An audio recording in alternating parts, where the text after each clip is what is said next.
Good morning all of you. आप सब लोगों को शुभकामनाएं आज के दिवस की। आज हम वाक्य और उसके भेद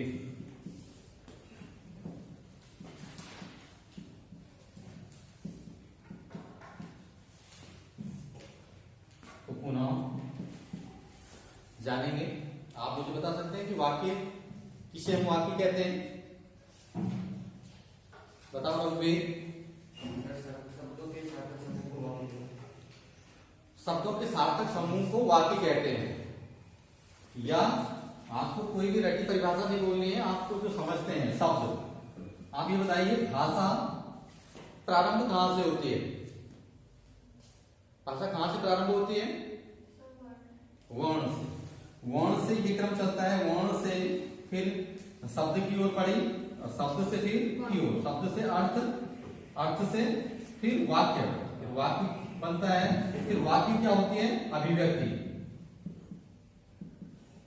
ठीक, तो यहां पर आपको क्या स्पष्ट करना है?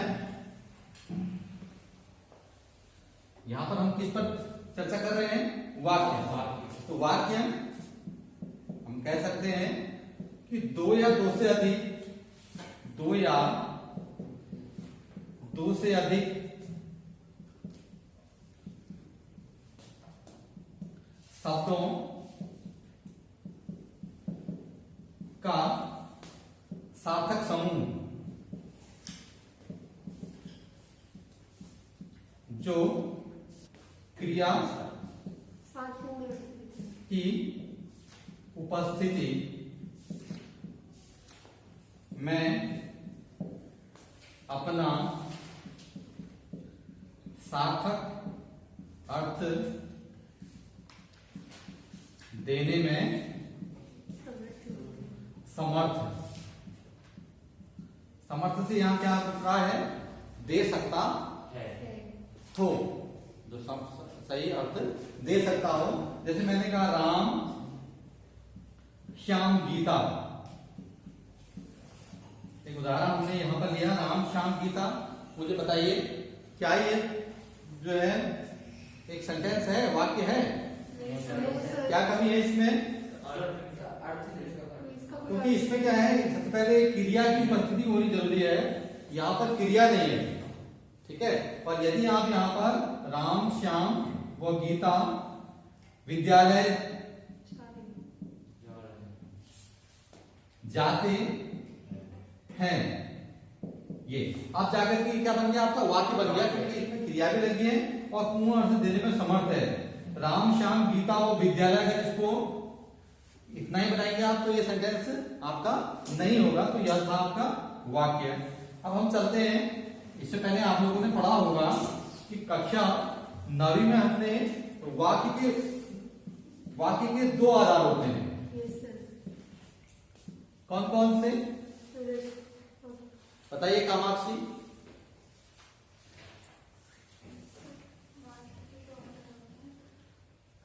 वाक्य के भेद दो आधारों पर किए जाते हैं। वो दो आधार समझे। मोहित पढ़ गई, सौरभ बिस्ट। वाक्य के भेद दो आधारों पर किए जाते हैं। वो दो आधार कौन कौन है? हर्ष?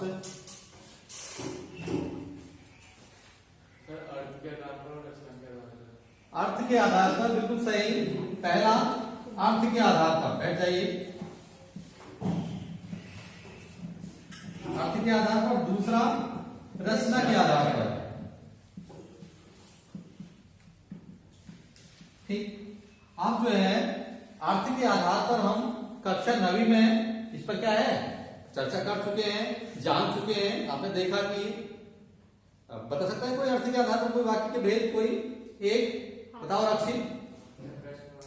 हाँ, प्रश्नवाचक, नकारात्मक, स्वीकारात्मक, आज्ञार्थक, निषेधवाचक, ठीक है, इंटरोगेटिव, नेगेटिव, अफर्मेटिव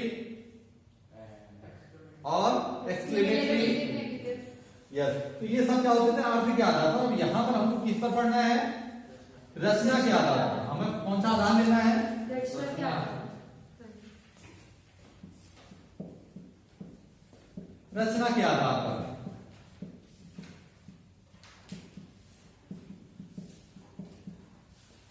बताइए कौन बताएगा कि रचना के आधार पर वाक्यों के कितने भेद होते हैं? बताइए आयुष अधिकारी। 3। बिल्कुल सही। बताइए संदीप, 3 कौन कौन से? सरल वाक्य, नो क्रम, हाँ संयुक्त वाक्य व मिश्र वाक्य। ठीक, तो अब सरल वाक्य क्या होता है ये फिर हम बात करते हैं सरल वाक्य की। तो सरल वाक्य कोई बताइए परिभाषा। हाँ बताइए अंजलि चौहान। जिस वाक्य में एक ही विधेय होता है और वो क्रिया के साथ सार्थक मतलब अर्थ प्रकट करता है, वो सरल वाक्य कहलाता है। हाँ प्रेरणा बताइए। पर जिन वाक्यों में एक मुख्य क्रिया होती है उसे सरल वाक्य कहते हैं। हाँ बताओ सौरभ। सर जिस वाक्य में एक ही क्रिया और एक ही कर्ता होते हैं। हाँ जिस वाक्य में एक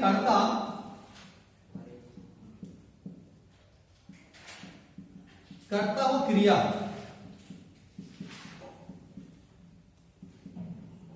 होती है वह सरल वाक्य कहलाता है। या हम कह सकते हैं जहां एक उद्देश्य और एक विधेय हो, उद्देश्य व विधेय हो, वो क्या कहलाता है? सरल वाक्य। ठीक, नेक्स्ट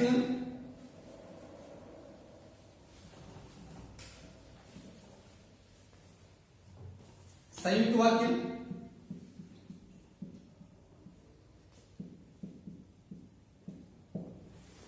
संयुक्त वाक्य किसे कहेंगे? बताओ अक्षित भट्ट बताइए।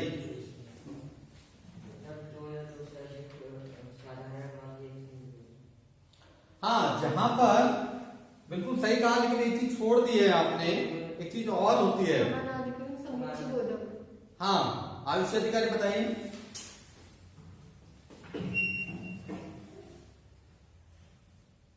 संयुक्त वाक्य सर जिसमें दो या दो से अधिक सरल वाक्य जुड़े होते हैं। प्रेरणा। सर जिन वाक्यों को योजक शब्दों से जोड़ा जाता है। कामाक्षी। सर वो शब्द जिसमें दो या दो से सरल वाक्य, दो से ज्यादा सरल वाक्य जुड़े होते हैं। ठीक, देखिए हाथ बताओ। सर जिस वाक्य में दो या दो से अधिक वाक्य समानांतर समूह की वजह से जुड़े होते हैं उसे संयुक्त वाक्य। हाँ जहां पर बिल्कुल ठीक बैठिए, जहां पर या दो से अधिक सरल वाक्य किसी समानाधिकरण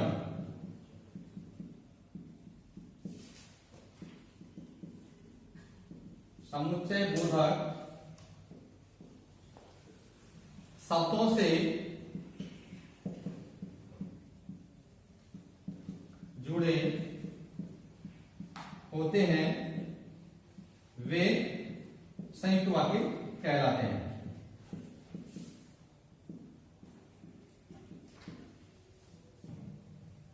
एक चीज और ध्यान दीजिए, समानाधिकरण। समानाधिकरण का अर्थ जानते हैं आप लोग?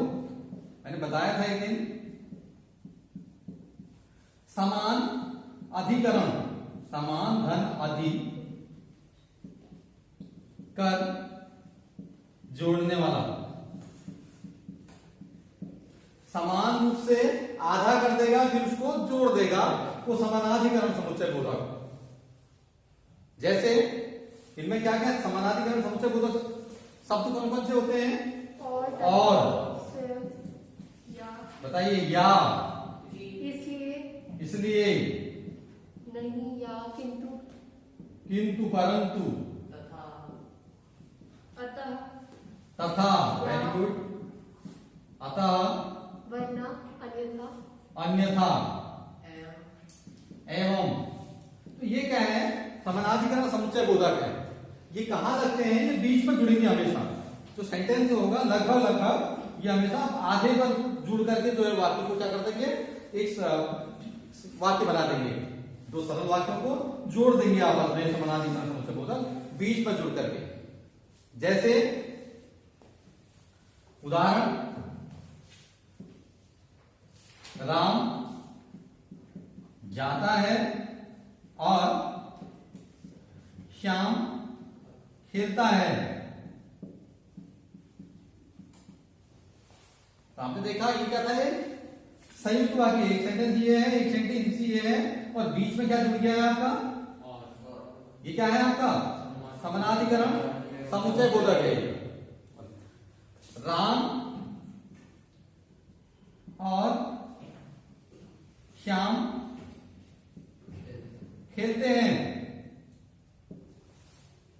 ये कौन सा वाक्य होगा कामाक्षी बताइए? ध्यान दीजिए, राम और श्याम खेलते हैं। सरल वाक्य। अच्छा, रघुवीर बताइए। सरल वाक्य। रक्षित, सरल वाक्य। मोहित, सरल वाक्य। क्यों? क्योंकि राम और श्याम तो है इसमें, लेकिन ये क्या है? कोई वाक्य नहीं जोड़ रहा, बल्कि शब्दों को जोड़ रहा है, और वाक्य क्या है? एक ही है, इसलिए कौन सा वाक्य हो गया? सरल वाक्य। तो ये क्या था? संयुक्त वाक्य। अब चलते हैं हम मिश्र वाक्य की ओर।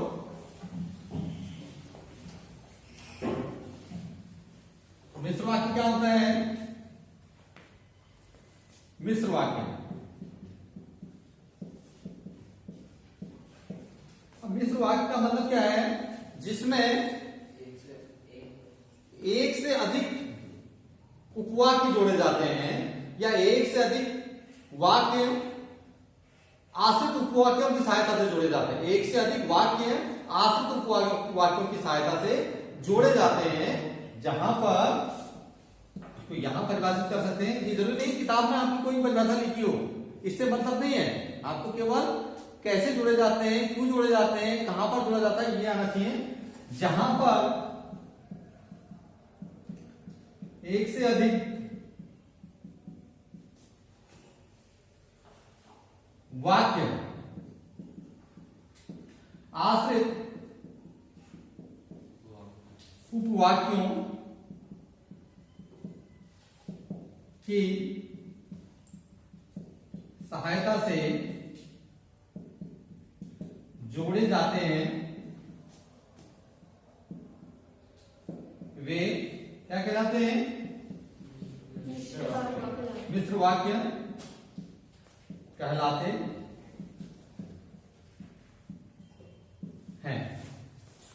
या दूसरी परिभाषा में, जहां ये व्याकरणिक परिभाषा है जो आपको किताबों में मिलेगी,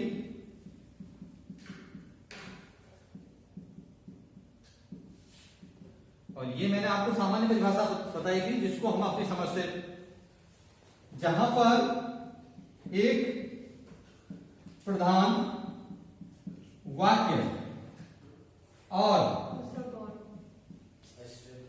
गौड़ आश्रित उपवाक्य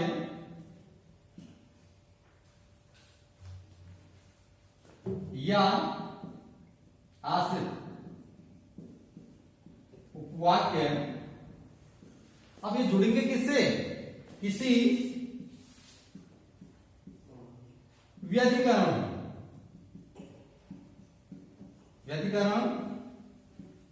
समुच्चय बोधक शब्दों से जुड़ते हैं, वह मिश्र वाक्य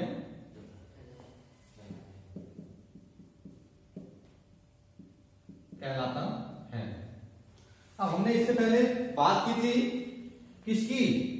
समानाधिकरण समुच्चय बोधक की, यहां पर ये समुच्चय बोधक का दूसरा भेद है व्यधिकरण। तो व्यधिकरण समुच्चय बोधक शब्द कौन से होते हैं? यदि बोधक शब्द की, यदि, जो, जिसे, तो, जिसको, तो, ज्यों, से, त्यों, से, जब, तब। तो ये क्या होते हैं? व्यधिकरण समुच्चय बोधक। और व्यधिकरण समुच्चय बोधक का क्या होगा? आपका जब ये वाक्य में आएंगे तो क्या होगा? कभी वाक्य ये यहां जुड़ेगा कभी, और कभी वाक्य में क्या है, ये आगे जुड़ जाएगा, कभी पीछे जुड़ जाएगा, कभी बीच में भी जुड़ सकता है, कभी इसमें जो जुड़ने का क्रम होगा वाक्य का, तो ये कभी हो सकता है 25 और 75 के रेशियो में हो, कभी ये 35 और 65 के रेशियो में हो। तो इस प्रकार से जुड़ते हैं। लेकिन जो समानाधिकरण समुच्चय बोधक होता है वो लगभग बीच में जुड़ते हैं। ये भी एक इस वाक्य की एक पहचान है। और दूसरा, ये हमेशा डिपेंड होगा वाक्य, डिपेंड उसी पर करेगा वाक्य। यदि मैं पढ़ाई करता तो अवश्य सफल होता। यदि मैं पढ़ाई करता, जो ही विद्यालय में घंटी बजी तो ही मैं विद्यालय पहुंच गया, क्योंकि जैसे घंटी बजी वैसे ही विद्यालय पहुंचा। तो ये दोनों एक दूसरे पर डिपेंड है। यहां पर अब हम बात आती है मिश्र वाक्य के आश्रित उपवाक्यों की। तो यहां पर प्रश्न बार बार परीक्षा में यह पूछा जाता है कि मिश्र वाक्य में प्रधान वाक्य बताइए और या आश्रित उपवाक्य बताइए।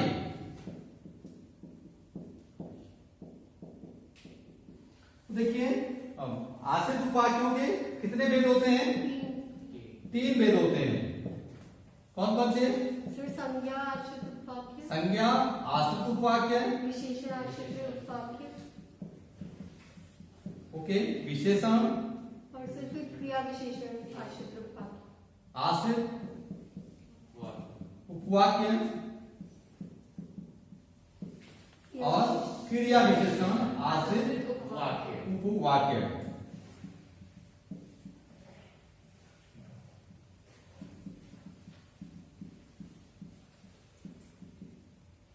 अब ध्यान देना है कि बहुत सरल है ये, आप लोग गलती करते हो, यही पूछा जाता है बार बार कि संज्ञा आश्रित उपवाक्य बताइए।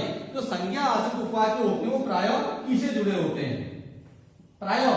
और कहीं कहीं पर क्या होता है कि साइलेंट भी मिलेगा। आप ये नहीं कह सकते कि नहीं है तो ये आश्रित उपवाक्य है ही नहीं। राम ने कहा नाहक भागे, लेकिन आपको लग रहा है कि इसमें की शब्द क्या है, आना चाहिए था, लेकिन वहां पर की छुपाया गया है। राम ने कहा नाहक भागे।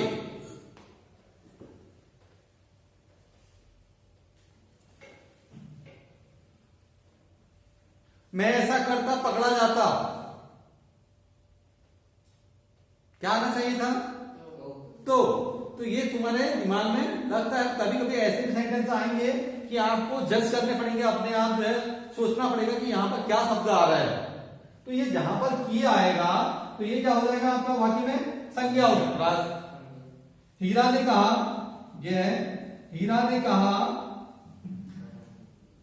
कि नाहक भागे। ये तो हीरा ने कहा, ये आपका क्या है? प्रधान वाक्य। ठीक है, कि नाहक भागे संज्ञा आश्रित क्या है? संज्ञा आश्रित उपवाक्य। तो विशेषण आश्रित उपवाक्य में क्या आएगा? ये जो, जिसे, जिसको,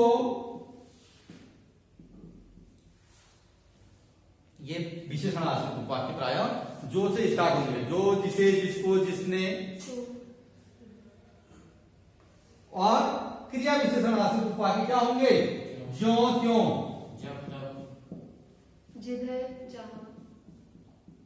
जहां तहां,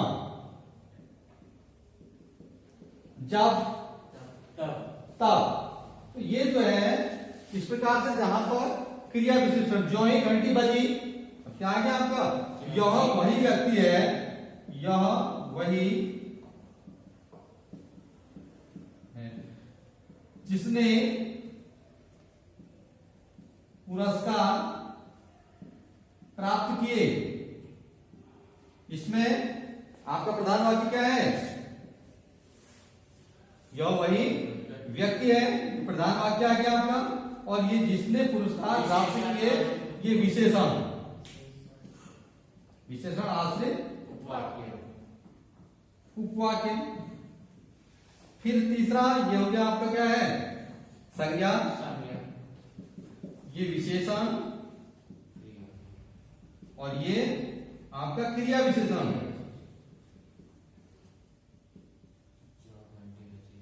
जब वर्षा हुई तब मैं खेल रहा था, ये जब तब। तो ये क्या है आपका क्रिया विशेषण। तो इस प्रकार से अब इसमें जो है आप पूछा जाए कि कौन सा प्रधान वाक्य है, जब वर्षा हुई तब मैं खेल रहा था। जब वर्षा हुई, शुरुआत यहां से है, कभी कभी हो सकता है आप इसको भी लिख देंगे, मैं खेल रहा था तब वर्षा हुई, तो उल्टा जाएगा। लेकिन जब वर्षा हुई, पहले वर्षा हुई, बात जब तब खेल रहा था, तब मैं खेल रहा था, ये आपका क्या होगा, आश्रित, ये प्रधान हो गया और ये आश्रित हो गया। तो इस प्रकार से इनको बनते बहुत सरल होते हैं, लेकिन परीक्षा में आपसे पूछा जाता है, आपसे बार बार यह पूछा जाता है, हीरा ने कहा कि नाहक भागे कौन सा वाक्य है, वाक्य भेद बतलाइए। तो आपको इस प्रकार से बताना है। फिर कहीं कहीं पर आपको परिवर्तन भी करना पड़ेगा कि आप इसको परिवर्तित कीजिए। चलते हैं परिवर्तन की दिशा में। सेंटेंस लिखिए, लिखिए आप अपनी उत्तर पुस्तिका में।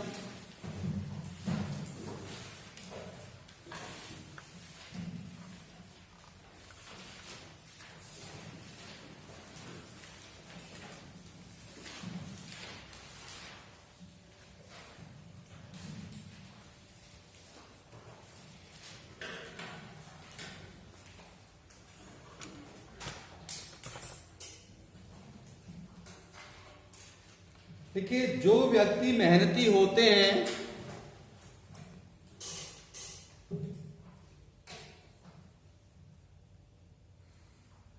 जो व्यक्ति मेहनती होते हैं,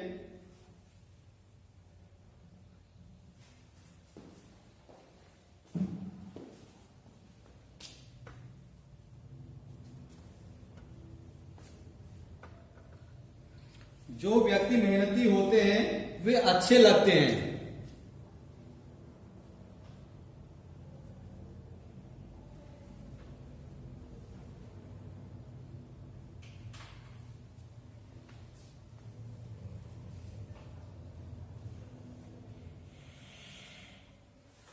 जो व्यक्ति मेहनती होते हैं वे अच्छे लगते हैं। वाक्य भेद बताना है। बताइए रक्षित, कौन सा वाक्य भेद है?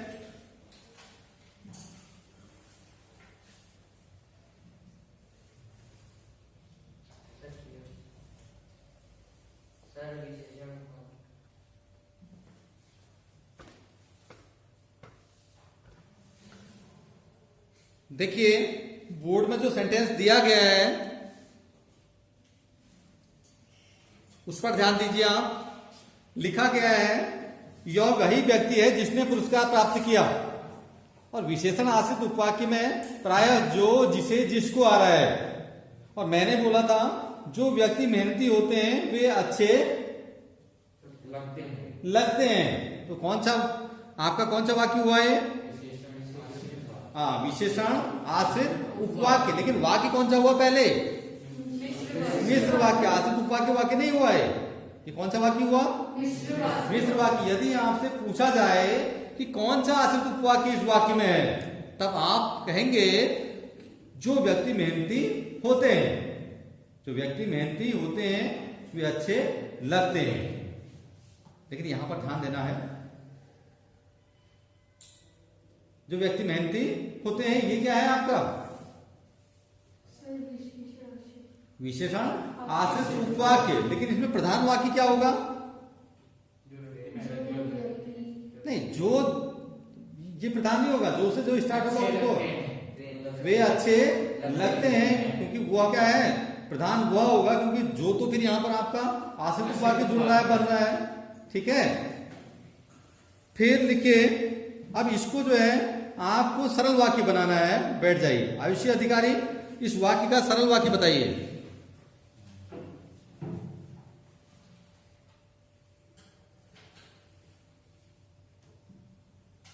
जो व्यक्ति मेहनती हो,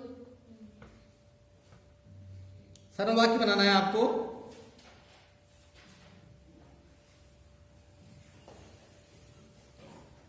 जो व्यक्ति मेहनती होते हुए अच्छे लगते हैं, एक छोटा सा बना दीजिए, बहुत सरल है। जो हटा दो,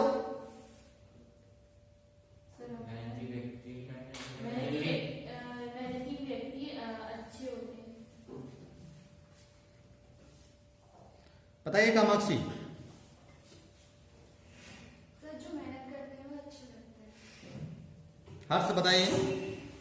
मेहनती व्यक्ति अच्छे लगते हैं। मेहनती व्यक्ति अच्छे लगते हैं। ठीक है, यही था, बिल्कुल सही। बैठिए। फिर दूसरा वाक्य लिखिए।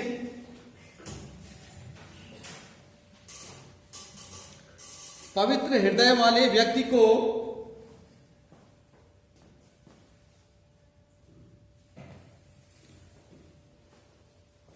लिखिए, पवित्र हृदय वाले व्यक्ति को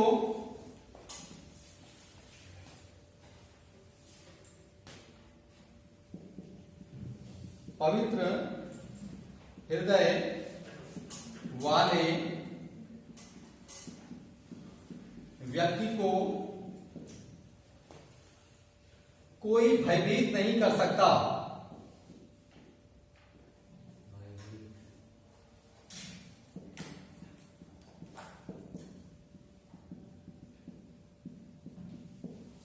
ये देखिए, पवित्र हृदय वाले व्यक्ति को कोई भयभीत नहीं कर सकता।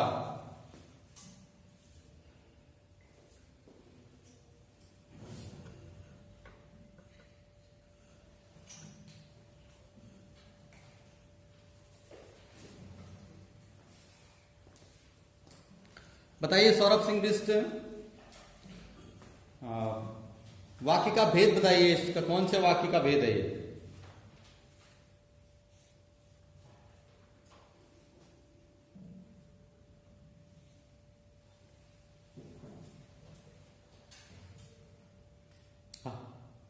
मोहित,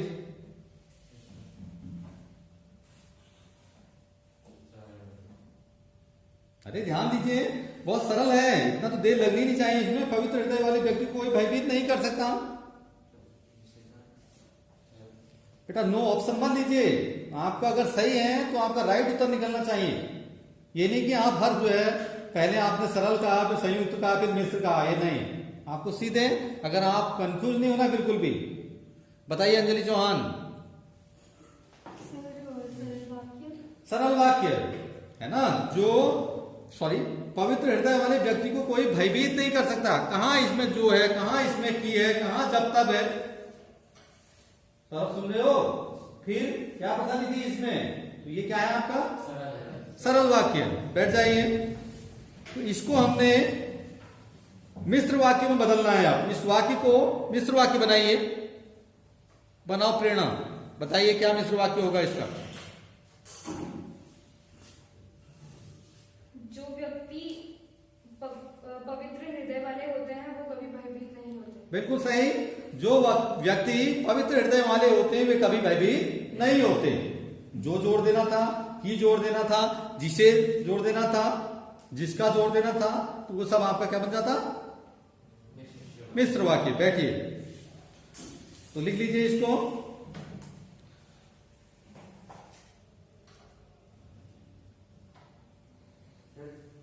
इसके जगह जैसे जिस व्यक्ति का हृदय पवित्र होता है वह बिल्कुल सही, बिल्कुल सही है, ये भी होता है।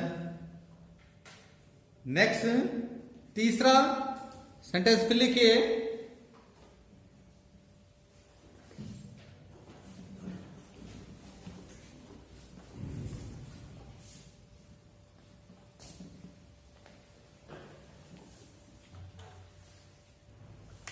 आप द्वार पर खड़ी होकर अपने प्रिय की प्रतीक्षा करें।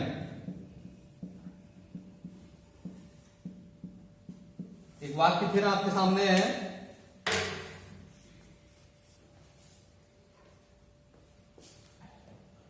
क्या वाक्य है, पढ़िए।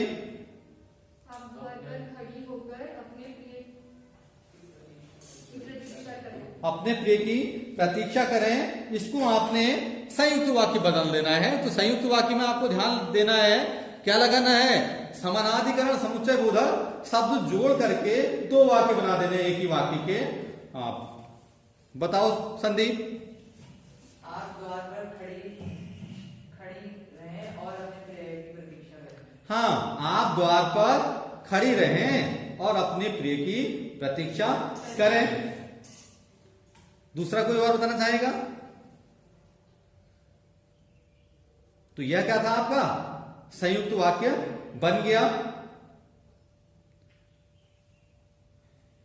बताइए मोहित, परीक्षा में इस प्रकार के यदि प्रश्न आपसे पूछे जाएंगे, क्या आप उसको हल कर लेंगे?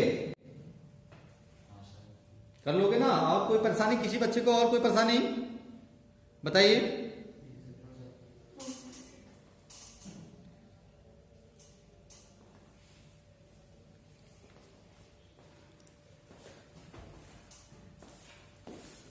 ठीक है, आज वाक्य और वाक्य व उसके भेदों को हमने पुनः दोहराव कार्य के अंतर्गत प्रस्तुत किया था।